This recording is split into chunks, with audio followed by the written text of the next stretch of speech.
tonight, this is big, the Ukrainian Secret Service had a news conference accusing the Russian military of being involved in this shootdown. Now, keep in mind, Vladimir Putin says it was Ukrainians. The Ukrainian says it was Russia. But tonight, the Ukrainians are releasing what they say is an audio tape with voices that they say belong to two military officers, Russian military officers, discussing what happened. Then two others join the conversation. They're identified as these pro-Russian Ukrainians. So you've got two actual Russians discussing it, purportedly, and then two of these Ukrainians who are pro-Russian and sort of want to be part of Russia. Watch and listen to this conversation. The minor group has just shot down an airplane. It's come down near Anakiva. Pilots, where are the pilots? They've gone to look for a photograph of the crashed plane. There's smoke rising. How many minutes ago was this? Around 30 minutes ago. What have you got going on there? Well, in short, it's 100% sure that it's a civilian plane. Are there a lot of people there? It's expletive bad. Debris has fallen in people's yards. What flight was it? I haven't worked that out yet. I haven't been anywhere near the main area. I only just looked over there where the first bodies started falling. There's debris from the interior bracket supports, seats, bodies. Is there any type of weapon? Absolutely nothing. There are civilian things, medical scraps, towels, and lavatory paper. It means they wanted to bring some spies to us. F them. They should not fly. We are at war here. Joining us now, former CIA officer Buck Sexton. All right, so let's just start with the disclaimer that this came from the Ukrainians, their Secret Service. They want to put the blame on the Russians. We can't vouch for the authenticity of this tape. However, they held this news conference. It's been put out on the wires by the press.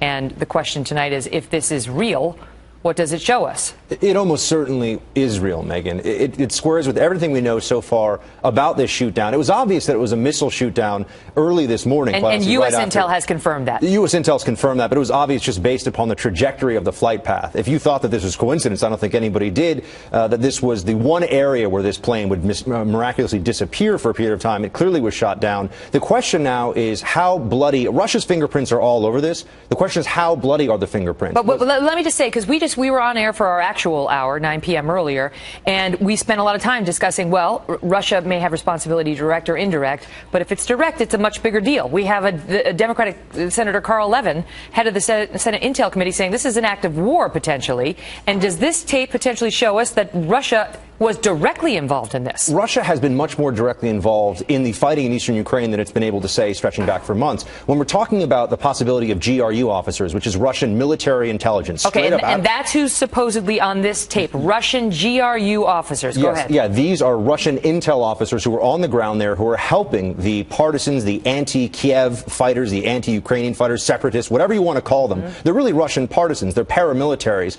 and they're taking orders largely from Moscow. And so what we have here are Russian intel guys on the ground saying, what happened? Oh my gosh, they've been blowing planes out of the sky for weeks. Let's keep that in mind. They've been bragging about it on social media. We know that the pro-Russian separatists on the ground have been talking about that openly. Now they happen to hit a plane that was a civilian airliner, not a Ukrainian cargo jet. That's the big distinction here. So they wanted to shoot the plane down, but they didn't know what it was. Okay, but I get that. And this, you know, I don't want to say to their credit, but this seems to prove that they didn't know what they were doing, that they were surprised to find out that this was a passenger jet and not some cargo jet or so on.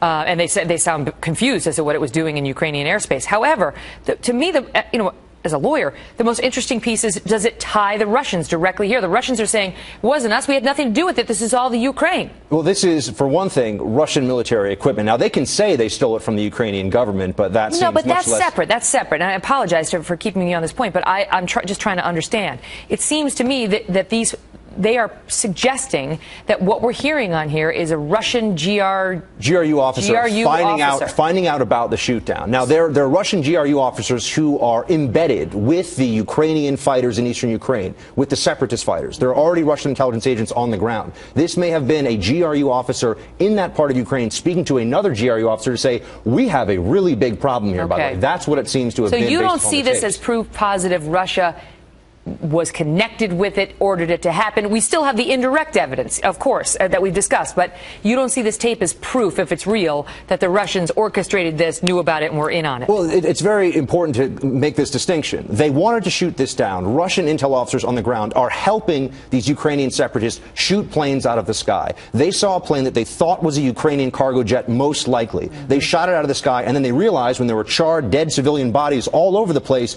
we have made a terrible mistake. There's no reason for them, rational reason for them to think that this would have been a good thing for them to do, the separatists. They were under the radar, essentially, with Putin always saying, oh no, we're not doing anything here. They don't want international attention. They don't want America to pay closer attention to this. This was a huge mistake from their perspective, from a propaganda perspective. Russia has no real answer to this now, and it forces the United States to realize, and the Obama administration to realize, that Russia has been engaged in a covert invasion of Ukraine for months now, and finally we have to face that reality. This is why they don't want credit for this. This is why earlier today their leader, this pro-Russian group, posted a tweet saying, hey, we shot down another cargo plane. Great. And then once they realized it was a passenger plane, he deleted the tweet as if that's going to throw anybody off. But that's to your point, that they don't necessarily want to celebrate this, but they've done it now. They've done it. And so the question is, what are we going to do now that we know that Russia is actively helping this group? They're going to deny having their direct fingerprints on this. But if in fact there are 23 Americans who were on board this plane, or any number of Americans,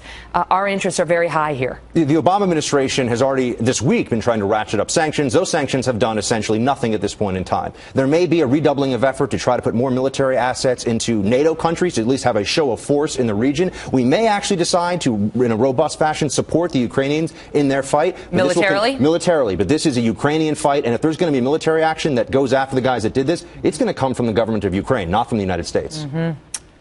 This is incredible. Buck, thank you. Very good analysis. Very helpful.